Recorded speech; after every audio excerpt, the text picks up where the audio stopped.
नमस्कार, मी अशोक मस्के धरती ॲग्रोकेमिकलतर्फे तुम्हा सर्वांचं स्वागत करतो। आज आपण या ठिकाणी सावखेडा गाव आणि शेतकरी जे आहेत सोनू त्यांच्या शेतामध्ये आलेलो आहे।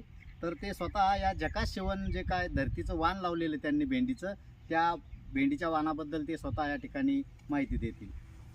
नमस्कार शेतकरी मित्रांनो, मी 7 जुलैची लागवड केलेली आहे झकास सेवन म्हणून भेंडी आहे धरतीची डच्ची।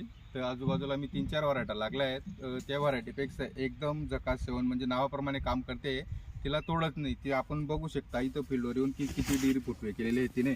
आपण काही सोडतो तेव्हा करता, पण तिने ऑलरेडी नैसर्गिकच फुटवे असे केलेले आहेत। तर बघण्यासारखी भेंडी आहे, तोडायला पण एकदम सोपी जाते आणि तिची फळाची जी साईज आहे ती एकदम एक्सपोर्ट क्वालिटीची आहे। त्याच्यामुळे झकास सेवन लावायला पण कोणाला काहीच हरकत नाही। एक नंबर डायरेक्ट एक्सपोर्ट क्वालिटीची भेंडी निघते ती। म्हणून सर्वांना सांगितलं होतं की मी पुढच्या याच्या टर्मला झकास सेवनच ही भेंडी लावायची बुवा। नमस्कार शेतकरी।